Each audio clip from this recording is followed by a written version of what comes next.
Assalamualaikum warahmatullahi wabarakatuh. Selamat pagi anak-anak. Bagaimana kabarnya hari ini? Semoga kalian sehat semua ya. Amin. Sebelum pembelajaran dimulai, kita berdoa terlebih dahulu. Bismillahirrahmanirrahim. Nah, hari ini kita belajar tema 2, subtema 2, muatan bahasa Indonesia dengan materi dongeng. Ayo, siapa yang masih ingat apa itu dongeng?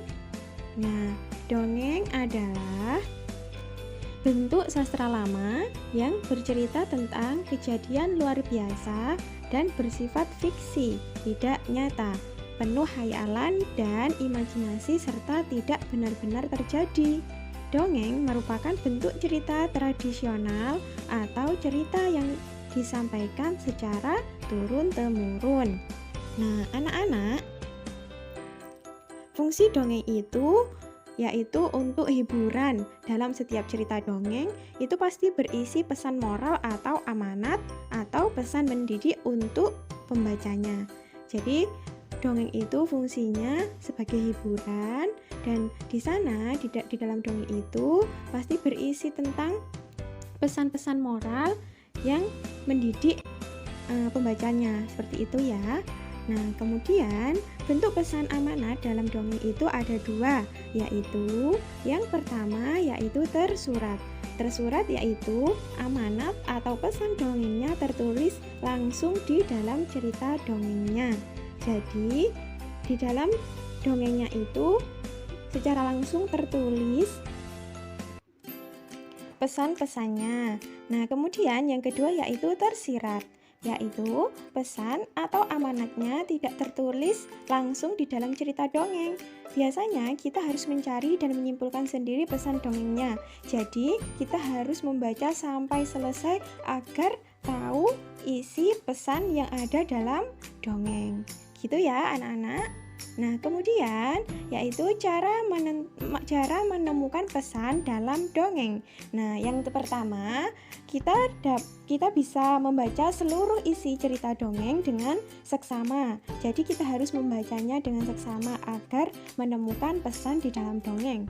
Nah, yang kedua anak-anak, cari isi pokok atau inti cerita dari setiap paragrafnya. Nah, yang ketiga yaitu pahami setiap isi atau inti cerita setiap paragraf. Dan yang keempat yaitu simpulkan inti cerita menjadi sebuah amanat atau pesan moral sebuah cerita dongeng. Kemudian, jenis-jenis dongeng yaitu yang pertama ada fabel. Fabel yaitu cerita singkat yang berisi ajaran moral dengan tokoh-tokoh binatang yang memiliki sifat seperti manusia, seperti kancil, seperti si kancil ya anak-anak yang suka mencuri timun. Nah, yang kedua yaitu ada mitos. Nah, mitos adalah sebuah dongeng yang menceritakan tentang suatu kekuatan gaib, makhluk halus, jin, dewa-dewi. Nah, itu biasanya contohnya seperti Nyai Roro Kidul. Nah, yang ketiga yaitu ada legenda. Nah, legenda ini adalah cerita rakyat yang dianggap oleh pemilik cerita sebagai suatu kejadian yang benar-benar pernah terjadi, seperti Malin Kundang, lalu Danau Toba. Nah, dan ada beberapa jenis yang lainnya.